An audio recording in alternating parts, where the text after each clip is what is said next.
बाबा की जय, पूज्य मैया की जय, अपने प्यारे भैया की जय, पूज्य दादा की जय, भक्तवत्सल भगवान की जय। हरि बोल। बड़े सौभाग्य का क्षण है कि आज भी हमें सत्संग और कीर्तन का परम लाभ प्राप्त हो रहा है। आज बसंत पंचमी है और आज से ही होली प्रारंभ हो गई ब्रज में, तो इसलिए आज एक काका ने याद दिलाया तो एक ब्रज का पद हो गया होली का। अब नित्य ब्रज के पद ही होंगे होली के रसिया।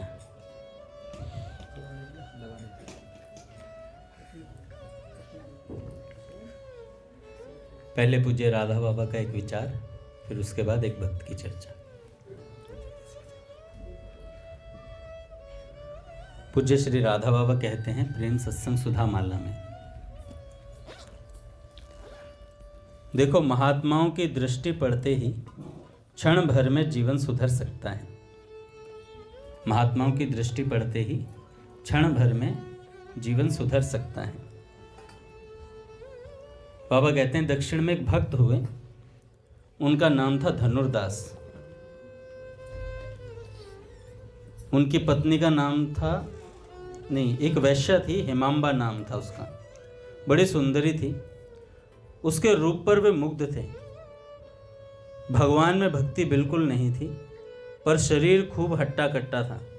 लोग उन्हें पहलवान कहते थे। बेचारे के अंदर काम वासना नहीं थी, पर रूप का मोह था। सुंदरता देखना उसे अच्छा लगता था। उसे रूप बड़ा प्यारा लगता था। दिन बीतने लगे। रंग जी के मंदिर के उत्सव प्रतिवर्ष हुआ करता था और वैष्णवाचार्य श्री रामानुज जी महाराज मंदिर में आया करते थे। लाखों की भीड़ होती थी। कीर्तन का दल निकलता था। पहलवान जी और वैश्या के मन में भी उस उत्सव को देखने की एक साल इच्छा हुई। वे लोग भी आए। कीर्तन में लोग मस्त थे, पर उसी कीर्तन में धनुर्दास हेमांबा की तरफ देख रहा था, क्योंकि वो रूप में आ सकता था, उसकी तरफ देखे जा रहा था। भगवान की सवारी सजाई गई थी। हजारों आदमी आनंद में पागल होकर नाच रहे थे, पर पहलवान जी को उस वैश्या के मुख की शोभा देखने से ही फुर्सत नहीं थी। वे वहां भी एकटक उस वैश्या हेमांबा को ही देख रहे थे। श्री रामानुजाचार्य जी की दृष्टि पड़ गई। इतने बड़े महात्मा की दृष्टि पड़ी, भाग्य खुल गया। श्री रामानुजाचार्य जी बोले, यह कौन है? उनको दया आ गई बेचारे पर। लोगों में यह बात प्रसिद्ध थी ही, सबने सारा हाल कह सुनाया। श्री रामानुजाचार्य जी डेरे पर गए और कहा, उसे बुला लाओ। तो भैया पहलवान जी को बुलाने के लिए भेजा। पहलवान जी उनके बुलावे पर आए। श्री रामानुजाचार्य जी ने पूछा, भैया लाखों आदमी भगवान के आनंद में डूब रहे हैं, पट खोलेंगे महाराज। श्री राम जय राम जय जय राम।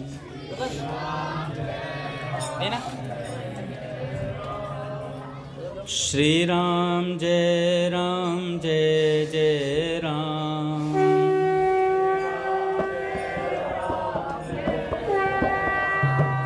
श्री राम जय जय राम।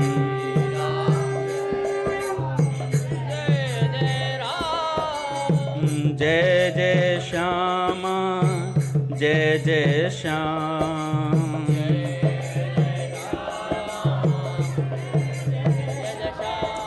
जय जय श्री वृंदावन धाम।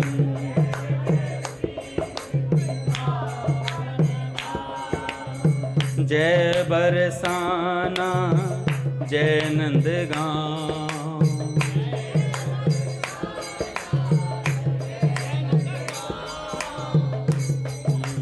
राधे तेरो नाम पावन, राधे तेरो नाम। बोलिए राधा माधव सरकार की जय, गुरुदेव भगवान की जय।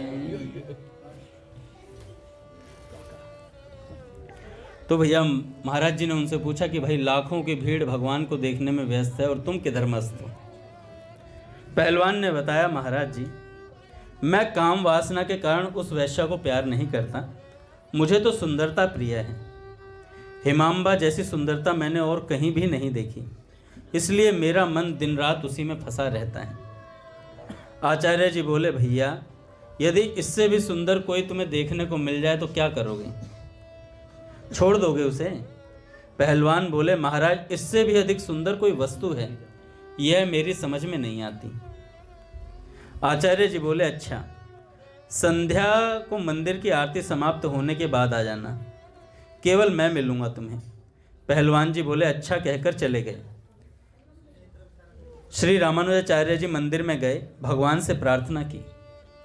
देखो आचार्य जो महापुरुष होते हैं ना, वो कितना सामर्थ्य रखते हैं, वो इस घटना से पता चलता। पूज्य बाबा कहते हैं कि आचार्य ने भगवान से प्रार्थना करी, प्रभु आज एक अधम का उद्धार कर दो, एक बार के लिए उसे अपने त्रिभुवन मोहन रूप की एक हल्की सी झांकी दिखा दो।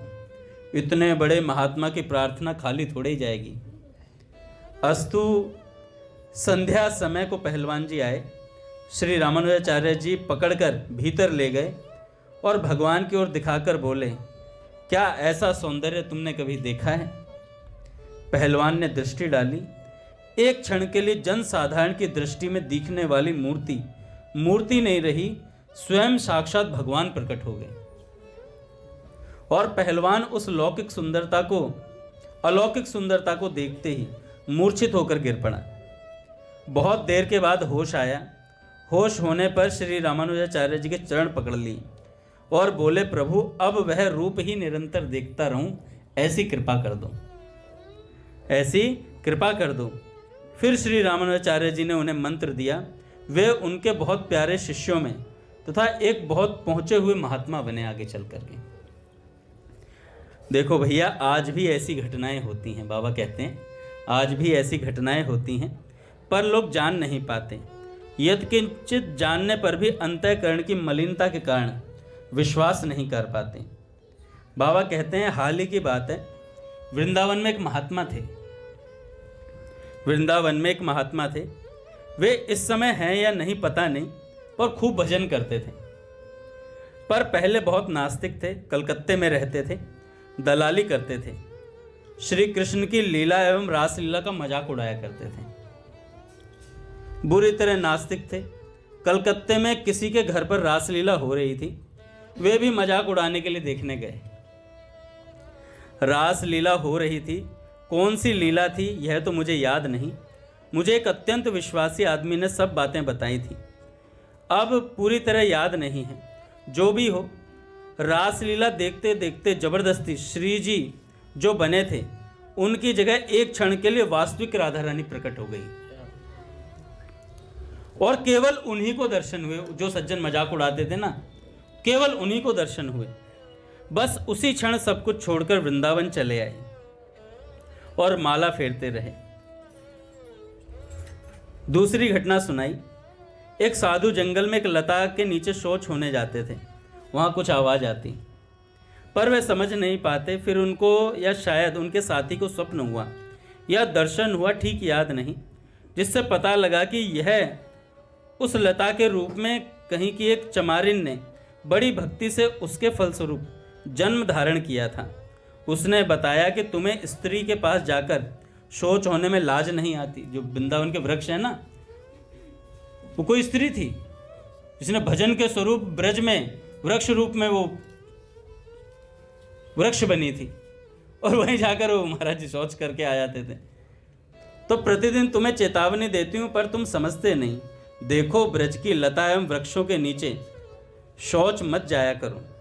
भागवत में तो स्वयं भगवान श्री कृष्ण ने यह बात कही है कि यहाँ के पेड़ प्रायः बड़े बड़े ऋषि हैं जो वृक्ष बनकर मेरा और श्री बलराम जी का दर्शन करते हैं। ब्रज में अब भी बहुतों को बहुत सुंदर सुंदर अनुभव होते हैं। एक साधु थे, भगवान के दर्शन के लिए सब जगह घूमे, पर कहीं कोई अनुभव नहीं हुआ। सोचा अब अंतिम जगह गिरिराज जी चलते हैं, वहाँ किसी न किसी रूप में दर्शन देने की भगवान अवश्य कृपा करेंगे। ब्रज में आए, न जान न पहचान। एकादशी का दिन था, फलाहार कहाँ मिले। एक बालक आया और बोला, बाबा जी मेरी माँ एकादशी करती है और ब्राह्मण जिमाने के लिए आपको बुला रही है। बाबा जी गए और बुढ़िया ने प्रसाद बड़े प्रेम से दिया। भर पेट खाकर फिर बोले, वह बालक कहाँ गया माई जो मुझे बुलाने आया था। बुढ़िया बोली, बालक कौन?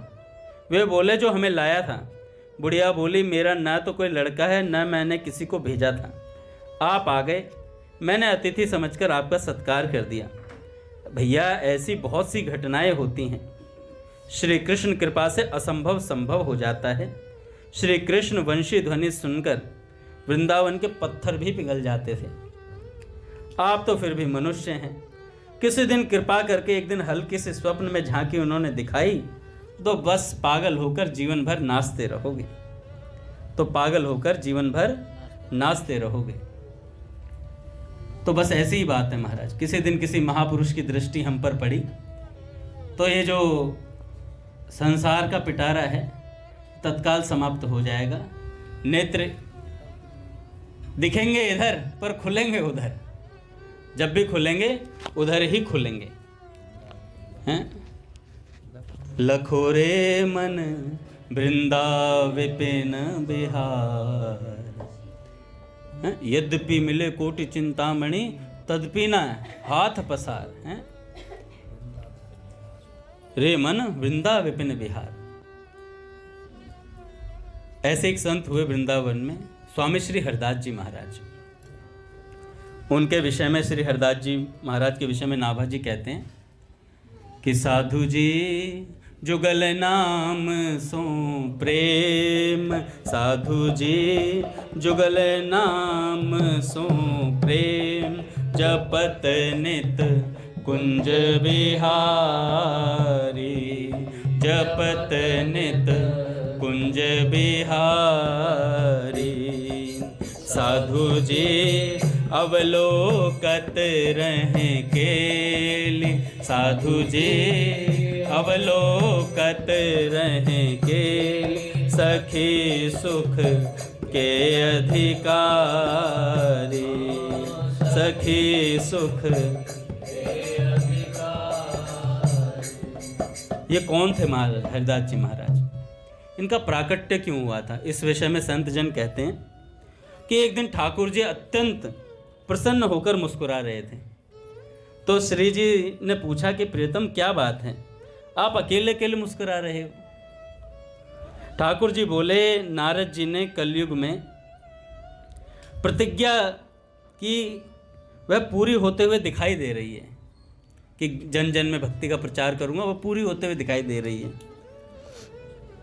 और उत्सवों के माध्यम से भगवान कहते हैं, भैया रामनवमी हो रही है, झूलन उत्सव, चंदन लेपन, अन्नकूट महोत्सव आदि, कलयुग में घर घर में भक्ति की स्थापना करूंगा, ऐसा नारद जी महाराज ने प्रण लिया हुआ है। यदि मैंने ऐसा नहीं किया तो मैं श्री हरि का दास नहीं, ऐसा गुरुदेव कहते हैं। ऐसा मैंने नहीं किया तो मैं श्री हरि का दास नहीं कहलाऊंगा। सोचो, गुरुदेव ने अगर ये ले लिया है तो जन जन में प्रचार करके रहेंगे, और जिसे देवर्षि मिल गए उसे भगवान का दर्शन अवश्य होता है महाराज। इस कराल कलिकाल में भी कितने जीव तीव्र गति से मेरे चरणों तक पहुंच रहे हैं, भगवान ऐसा श्री जी से कह रहे हैं। प्रिया जी ने कहा, आप तक पहुंचने का रास्ता तो आपने खोल दिया। यदि कोई जीव सहचरी बनकर निज महल की सेवा प्राप्त करना चाहे, भाई आप तक तो पहुंच जाते हैं, भक्त भजन करते हैं, मुक्ति मिल जाती है, भक्ति मिल जाती है, पर कोई आपके निज महल में सेवा करना चाहे तो क्या हो? उसके लिए कोई व्यवस्था है? तो ठाकुर जी ने कहा, श्री जी ने कहा, उस मार्ग को तो आपने खोला ही नहीं, उसको आपने गुप्त ही रखा। ठाकुर जी ने कहा, यह रस तो आपकी सहचरियों की कृपा के अधीन है श्री जी, ये रस तो आपकी सहचरियों की कृपा के अधीन है। सहचरी अनुग्रह करें तो मुझे भी श्री महल की टहल दुर्लभ है। अगर सहचरी अनुग्रह ना करें तो भैया मैं भी प्रवेश नहीं पा पाता हूँ निकुंज महल की टहल के लिए। तो जब श्री श्यामा श्याम में यह रहस्यमयी वार्ता चल रही थी, उसी समय वहां श्री ललिता जी पधारी और ललिता जी को दोनों ने बड़े चाव से देखा।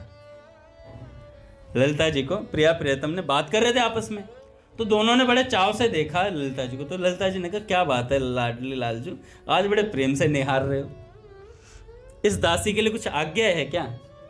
युगल ने कहा, तुम एक अंश से पृथ्वी पर अवतार ग्रहण करो और महल टहल की प्राप्ति का अत्यंत दुर्लभ मार्ग खोलो जीवों के लिए। तब वृंदावन से आधे कोस दूर राजपुर गांव में विक्रम संवत 1537 को इनका जन्म हुआ था। इनके पिता का नाम श्री गंगाधर और माता का नाम श्री चित्रा देवी। इनका मन संसार में बिल्कुल भी नहीं लगता था। श्री गुरुदेव आशुधीर जी सिद्ध महात्मा थे। उन्होंने बाल्यकाल में ही स्वामी हरिदास जी के पिताजी को बता दिया था, यह बालक श्री ललिता जी का अवतार है और समय आने पर यह भजन करने निकल पड़ेगा, तब इसको कोई रोकना टोकना मत। पिता ने एक दिन बालक हरिदास जी से अपनी असली स्वरूप के दर्शन कराने को कहा, उनके पिताजी ने, और जब आग्रह किया तो स्वामी हरिदास जी ने उनको साक्षात ललिता जी के रूप में दर्शन देकर कृतार्थ किया।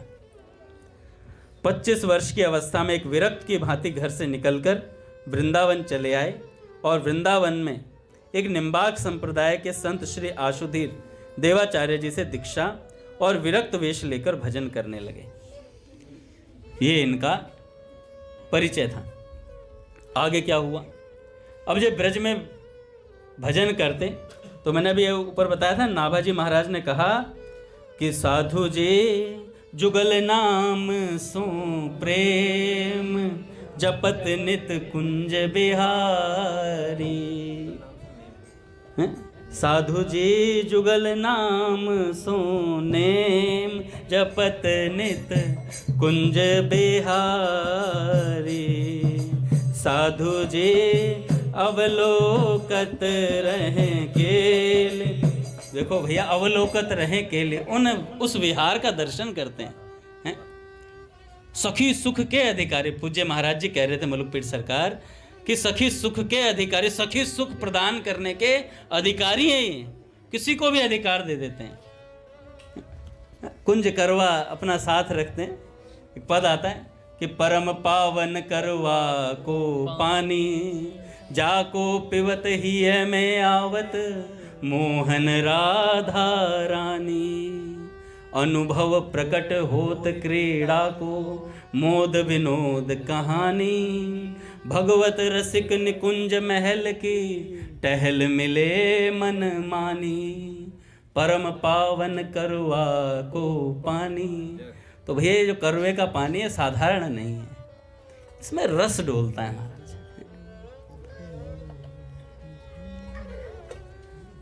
पर ये ब्रज के जो महात्मा होते हैं विलक्षण होते हैं महाराज।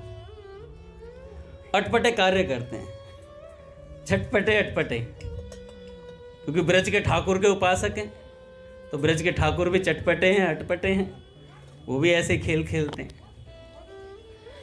एक बार सेठों में बड़ी ठसक होती है, तो एक सेठ ने कहा कि एक संत जा रहे थे पकड़, और उनसे कहा कि महाराज जी हमारे यहाँ प्रसाद पाइए, दादा अपना हमारे यहाँ प्रसाद पाइए। तो उन्होंने कहा ठीक है पा लेते हैं प्रसाद, कोई दिक्कत नहीं। उन्होंने मना करा पहले, करे अरे मिलता नहीं है तो मांगते फिरते हो हैं, अब मिल रहा है तो पा नहीं रहे। तो महात्मा जी को थोड़ा सा दिल पे लगी। महात्मा जी ने कहा क्या बोल क्या रहे हो तुम? मैं कह रहा हूँ वैसे तो तुम मांगते फिरते हो, अब जब आज यहाँ झरा भंडारा, यहाँ पा नहीं रहे हो, मना कर रहे हो, पा लो बैठ के, फिर मांगते फिरोगे। महात्मा जी ने कहा पवाएगा? कह रहे हाँ पवाएंगे। कह रहे फिर पंगत हटा, अकेला बैठूंगा, अकेला बैठूंगा। अकेले बैठ गए महाराज। वो ला रहा है प्रसाद, लाया महाराज, कितने लोगों का भंडारा था, वो अकेले खा गए सारा, अकेले खा गए सारा। कह रहे आंधे, वो पागल हो गए, पूरियां लाते लाते। कह रहे बाबा पेट है, कुआं कहाँ जा कहाँ रहा है? तू ही तो कह रहा था कि खाते नहीं है, खाते नहीं, अब खिला, कितना खिला सकता है तू? और महाराज भंडारा खाली होगा पूरा। कह रहा महाराज आटा भी समाप्त, सब कुछ समाप्त हो गया है। कह रहे क्या खा रहे थे आप ऐसा? कह रहे बेटा तेरा अभिमान खा रहा था, बेटा तेरा अभिमान खा रहा था, इतना अहंकार अच्छा नहीं है और हमें छेड़ियो मत आज के बाद, वरना तुझे भी खा जाएंगे। तो ये जो महात्मा बड़े अटपटे हैं महाराज, ब्रज के जो हैं सिद्धाई महाराज, इनके झोले में ठाकुर जी घूमते हैं। कौन सिद्ध है पता ही नहीं चलता है, आपको पता ही नहीं चलेगा। एक संत थे, वो कचरे में ही पड़े रहते थे।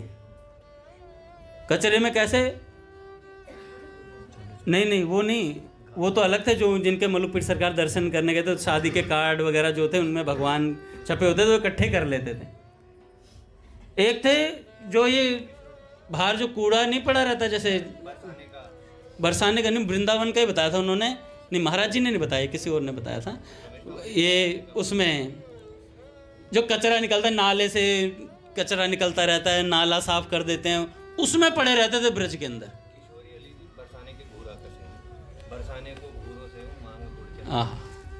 किशोरी अली जी की भी याद दिलाती, धन्य है। तो वो वहां उसमें कीचड़ में पड़े, काला काला निकलता है ना नाले से, उसमें पड़े रहते थे और सिद्ध थे महाराज। कोई पता नहीं चलता, हम सोचते हैं कोई भिखारी मांगने वाला होगा ऐसे, वो पता नहीं क्या लिए घूम रहा है। अखिल ब्रह्मांड नायक को अपने हृदय में लिए घूम रहा है वो, और जब चाहे प्रकट कर दे, ऐसा सामर्थ्य उसके पास है। हम सोचते नाले में पड़ा है, नाले में हम पड़े हैं, नाले में हम हैं, वो नाले में होते हुए भी वो कहीं और है। तो भैया भाई, ये ब्रज के जो महात्मा है बड़े अटपटे हैं। किशोरी अली जी का इन्होंने स्मरण कराया अपने पूज्य भरत भैया ने। गृहस्थी थे, पत्नी का नाम किशोरी था, पत्नी का नाम किशोरी था, बड़ा प्रेम करते थे और उसकी डेथ हो गई। तो हा किशोरी करते हुए बरसाने पहुंच गए। सोचो, बरसाने पहुंचे और हा किशोरी करके रुदन कर रहे थे। इतने में जो अपनी किशोरी जी हैं, उन्होंने ललिता जी से कहा, ये इतने आर्त भाव से क्रंदन कौन कर रहा है ललिते? ये इतने आर्त भाव से क्रंदन कौन कर रहा है? तो ललिता जी ने कहा कि ये तो कोई सज्जन है, इनकी पत्नी का नाम किशोरी है। तो श्री जी ने कहा, इनकी पत्नी का नाम तो अभी किशोरी रखा होगा, हम तो नित्य किशोरी हैं, जाओ इन पर कृपा होगी आज। और महाराज वो किशोरी अली नाम के महात्मा बने चल करके। कैसी कृपा होती है महाराज। अच्छा, जब दर्शन हो गए, ललिता जी ने, श्री जी ने दर्शन दे दिए, उसके बाद भी, अच्छा दर्शन होने के बाद भी भजन करना पड़ता है। उन्होंने रंगीली गली के एक महात्मा थे, मेरे को गुरुदेव का नाम याद नहीं आ रहा उनके, जाकर बोला कि जाकर उनसे दीक्षा लो और रंगीली गली में वहां रह करके भजन करो, उनके आश्रय में रह करके भजन करवाया, सत्संग सुनवाया, पूरा जीवन बरसाने में बीता। तो दर्शन के बाद भी भजन ही करना है, सेवा करनी है, यही काम है। तो ऐसे किशोरी अली जी हुए। तो श्री हरिदास जी महाराज कहते हैं, साधु जी गान कला गंधर्व श्याम श्यामा को तोषे, साधु जी उत्तम भोग लगाए मोर मरकट तिमि पोषे। जो मुद्राएं मिलती थी उन्हें, हरदास जी महाराज को, उससे भोग बनवाते थे। मोर मरकट 3 हिस्से करते थे उसके, बताओ सबके लिए व्यवस्था करते थे।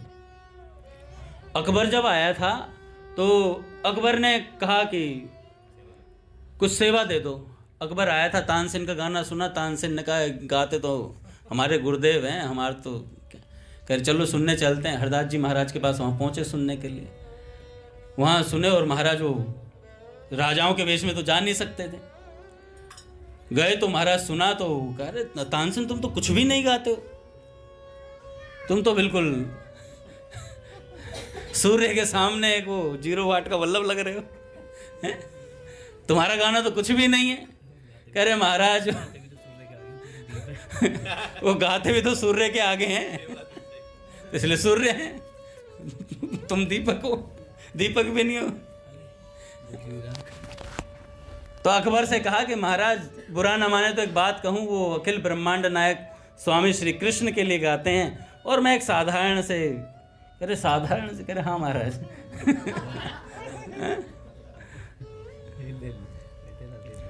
तो हरदास जी महाराज गए और कहने लगे महाराज कुछ सेवा दो।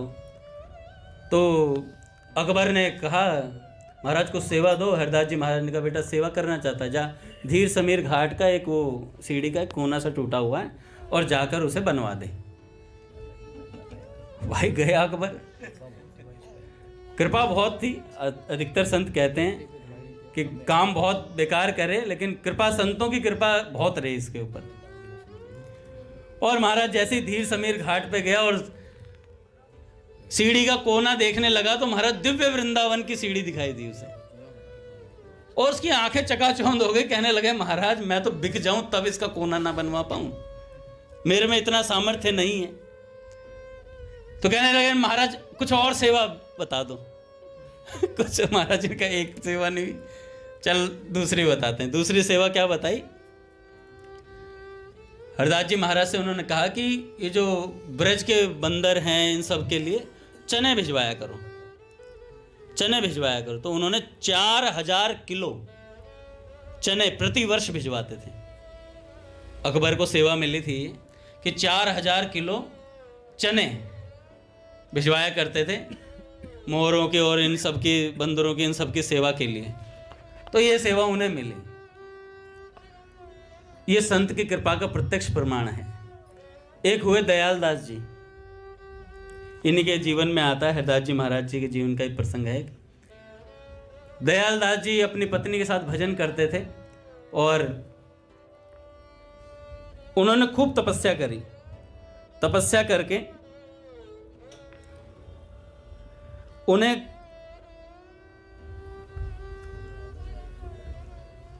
बहुत गरीब थे और भगवान के भजन करते थे। एक दिन पत्नी के कहने पर उन्होंने धन प्राप्ति की कामना से जम्बू पर्वत पर जाकर तपस्या करी। तो वहां भगवान के पार्षद जामवंत जी मिले।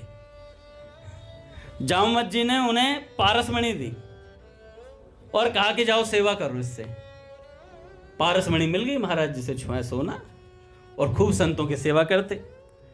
तो उन्होंने कहा कि जामवंत जी को दया आ गई, उन्होंने पारसमणि दी और कहा कि जब तुम्हारी गरीबी मिट जाए और खूब धन धान्य से तुम संपन्न हो जाओ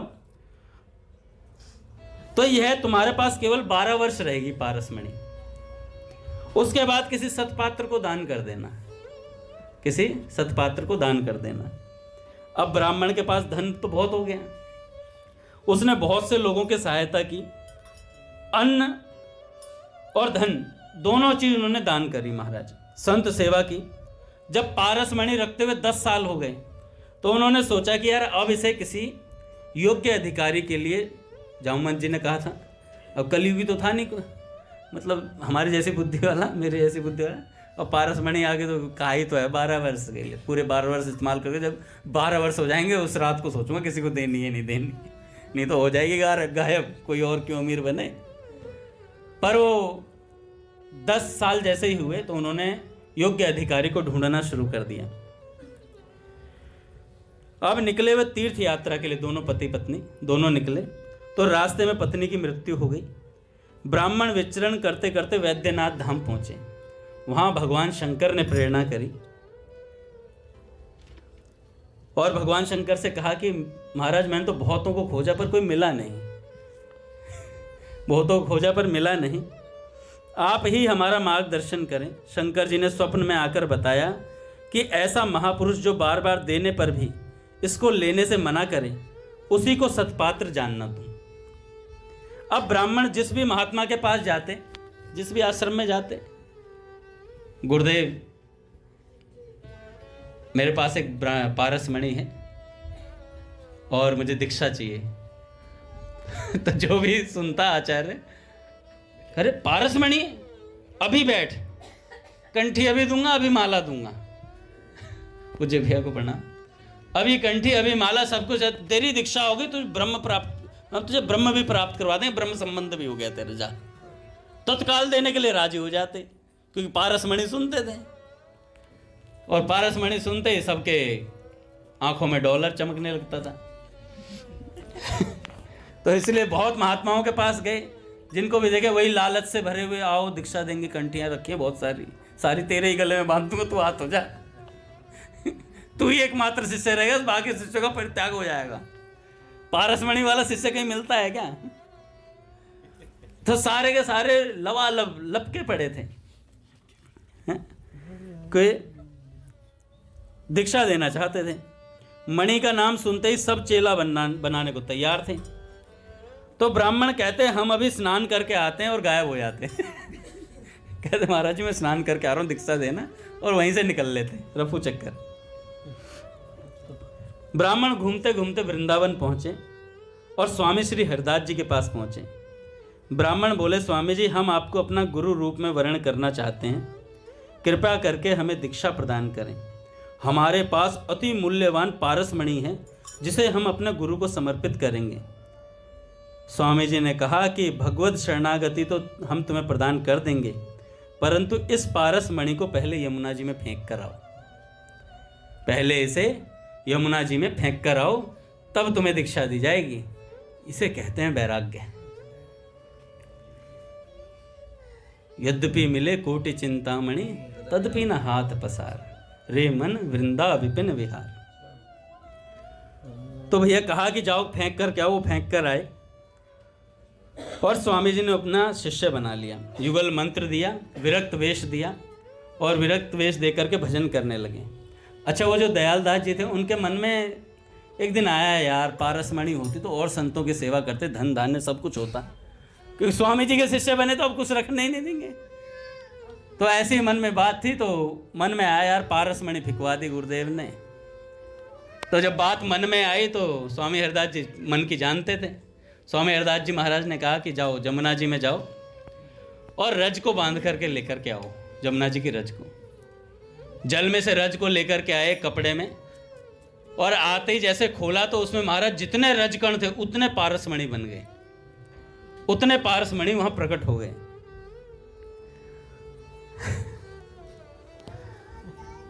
जैसे ये घटना उन्होंने देखी, पारसमणि इतने सारे, सोचने लगे भैया जिनके पास इतनी सिद्धाई है उनको क्या आवश्यकता है पारसमणि की, वो तो जब चाहे जहां मर्जी चाहे पारसमणि प्रकट कर सकते हैं। तो इस घटना के बाद सर्वदा उनके मन से धन की कामना चली गई। महाराज एक सिद्ध आए थे ब्रज में, सिद्ध आए, उन्होंने स्वामी जी की ख्याति बहुत सुनी थी, हरदास जी महाराज की ख्याति में सुन रखा था, भैया ये ऐसे ऐसे लीलाओं में रहते हैं, इस तरीके से रहते हैं। तो उन्होंने जानने की प्रयास की।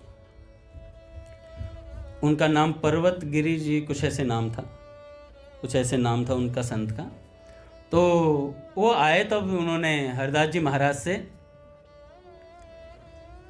आकर महाराज जी के सामने खेल करने लगे। महाराज जी भजन करते तो उनकी कुटिया के सामने कभी शेर बन के पहुंच जाते डराने के लिए, कभी कुछ बन के पहुंच जाते। एक दिन हरदास जी महाराज चने खिला रहे थे बंदरों को और उनको, तो वहीं पर वो मोर बन करके पहुंच गए। मोर बन करके पहुंचे, स्वामी हरदास जी महाराज देख रहे थे। महाराज जी ने देखा गौर से, कह रहे तो वही सिद्ध हैं, कभी शेर बन रहे हैं, कभी कोई जानवर बन रहे हैं, कभी कुछ बन जा रहे हैं। तो स्वामी हरदास जी महाराज ने कहा कि महाराज जी अपने स्वरूप में आइए। इतनी सिद्धियों के बावजूद भी जानवर बनने की वृत्ति नहीं गई आपकी। इतनी सिद्धियों के बाद भी जानवर ही बनना है, ऐसी बात बोली। और कहा कि इतनी तपस्या करी, इतना आपके अंदर सामर्थ्य है, और फिर भी ये वृत्ति समझ नहीं आती है। और जैसे ही ऐसा बोला तो महाराज, जब सिद्ध संत, मैंने भी बताया ना, बाबा ने कहा कि जब कोई सिद्ध संत कृपा करता है तो तत्काल काम बन जाता है, चाहे कैसा ही व्यक्ति क्यों ना हो। तो तत्काल उन्होंने कहा कि गुरुदेव क्षमा करो मुझे। तो स्वामी जी महाराज ने कहा भैया भजन करो, भजन में लाभ है, इन सब चीज़ों से तो वजन बढ़ेगा। इन सब चीज़ों से वजन बढ़ेगा, कितनी सिद्धियां दिखा लो, कुछ होने जाने वाला नहीं है। एक बार स्वामी जी महाराज के पास, ललिता जी के अवतार तो थे ही साक्षात, पाकिस्तान के एक सेठ थे विज्ञानी जी, और इनके एक शिष्य, स्वामी जी महाराज के एक शिष्य उधर गए हुए थे किसी कार्य से। तो विज्ञानी जी ने पूछा कि भैया कोई सिद्ध महात्मा नहीं है क्या? तो उन्होंने कहा सिद्ध महात्मा ढूंढ रहे, वृंदावन में तो खान है, एक से एक सिद्ध कोटि के संत पड़े हैं, रसिकों की सराय है यहाँ तो भैया। अब इतनी बात बोली तो उन्होंने कहा ठीक है। उन्होंने कहा स्वामी हरदास जी महाराज हैं हमारे गुरुदेव, आप उनसे मिलिए। जब ऐसी बात बोले तो उन्होंने कहा ठीक है मिलेंगे। विज्ञानी जी आए तो उनसे पहले उन्होंने पूछा कि आपके गुरुदेव क्या उपहार में लेना चाहते हैं? संतों के पास जाते हैं तो कुछ ना कुछ लेकर के जाते हैं, ऐसी प्रथा है। तो उन्होंने कहा कि देखो भैया, सांसारिक वस्तु से हमारे गुरुदेव को कुछ औचित्य है नहीं, लेकिन फिर भी तुम अगर कुछ भगवत सेवा के लिए देना चाहो तो वो स्वीकार कर लेंगे। तो उन्होंने कहा ठीक है। तो उन्होंने उस समय इत्र की शीशी बनवाई 1 लाख रुपए की, उस समय के 1 लाख रुपए इत्र की शीशी बनवाई और बढ़िया इत्र सुगंधित उस इत्र की शीशी को लेकर के पहुंचे। अच्छा, जब कोई इतना लेकर के पहुंचता है तो ठसक भी रहती है भीतर कि यार हम इत्र लेकर के आ रहे हैं। गए और महाराज, उस समय क्या चल रहा था? उस समय श्री स्वामी हरदास जी महाराज होली लीला का चिंतन कर रहे थे और चिंतन करते करते लीला का चिंतन कर रहे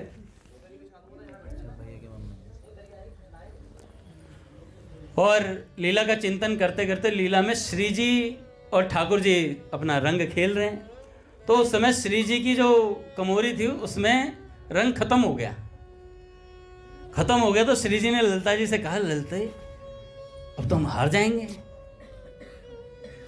जाएंगे, अब क्या होगा? तो ललिता जी ने देखा कि वो विज्ञानी जी स्वामी हरदास जी महाराज के पास वो आए थे, उन्होंने इत्र की शीशी दी। तो स्वामी जी महाराज ने वो इत्र की शीशी ली और लीला चिंतन में वो इत्र की शीशी श्री जी की कमोरी में डाल दी और डाला और कहा, श्री जी अब तो हम जीतेंगे, कुछ भी हो जाए।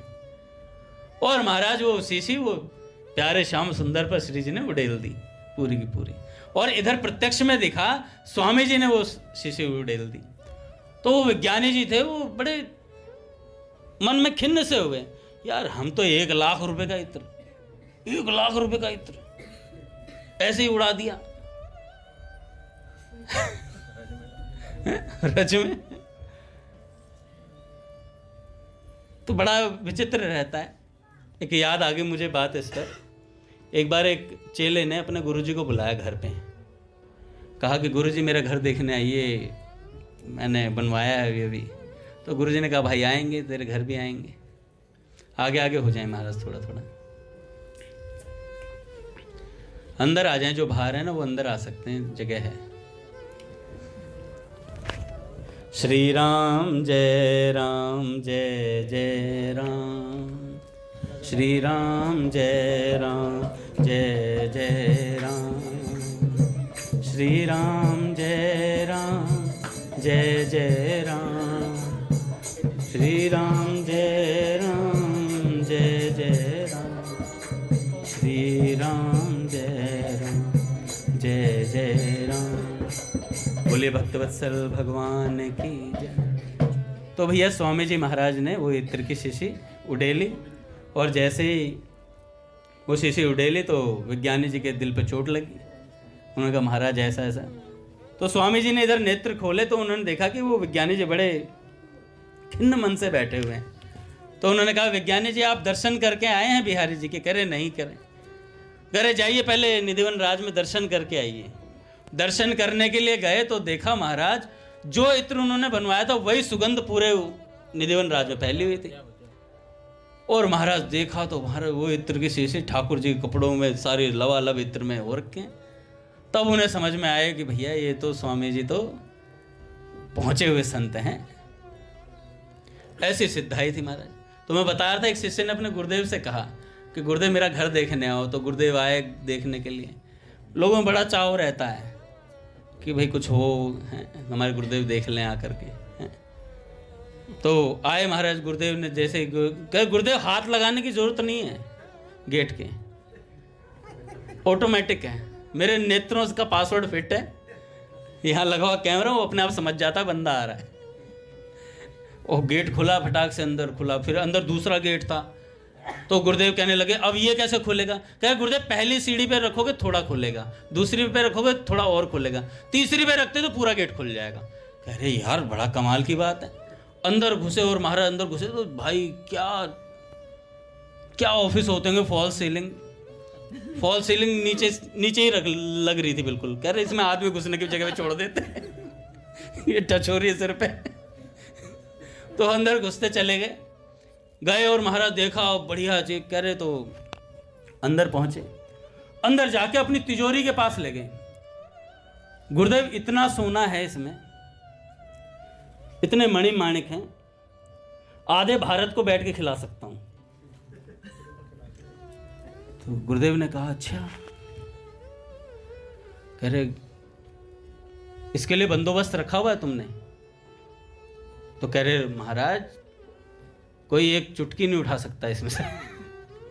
कह रहे मुझे भी पासवर्ड देना पड़ता है तब मैं उठा पाऊंगा इसमें से। तो उन्होंने कहा अच्छा। कह रहे यार इसके लिए तो तूने बाउंसर रखे हुए हैं और तेरा जो हृदय रूपी वित्त है उसके लिए तूने कोई नहीं रखा हुआ। कह रहे महाराज बात समझ नहीं आई। उन संत ने कहा कि बेटा ये सब पूंजी तो बाहर की है, इसकी देख रेख के लिए तो तूने बहुत बंदों को रखा हुआ है यहाँ पर जो हृदय में जो भगवान के प्रति भक्ति है, गुरुदेव के प्रति थोड़ा बहुत आदर है, उसके लिए भी कोई ना कोई होना चाहिए, कोई चौकीदार होना चाहिए। तो उन्होंने कहा गुरुदेव मेरे को बात खुल के समझाओ। उन्होंने कहा कि बेटा ये जो भक्ति है ना बहुत नाजुक चीज है, जरा सी इधर उधर के चोरों से आती है लुट जाती है, तो इसके लिए राम नाम रूपी चौकीदार मौजूद रखो। हमेशा नाम रख अपने हृदय में, नाम रूपी चौकीदार को रख। राम नाम लिया कर, ये सब वैभव तो यहीं रह जाएगा, राम नाम लिया कर तू बस। तो ऐसा गुरुदेव ने उन्हें समझाया। तो भैया जो भजन है ना यही असली पूंजी है, बाकी सब तो बेकार है, टटपूंजी है। बोलिए भक्तवत्सल भगवान की जय। हरि बोल। आरती कर लेते हैं, पूज्य भैया नहीं आएंगे।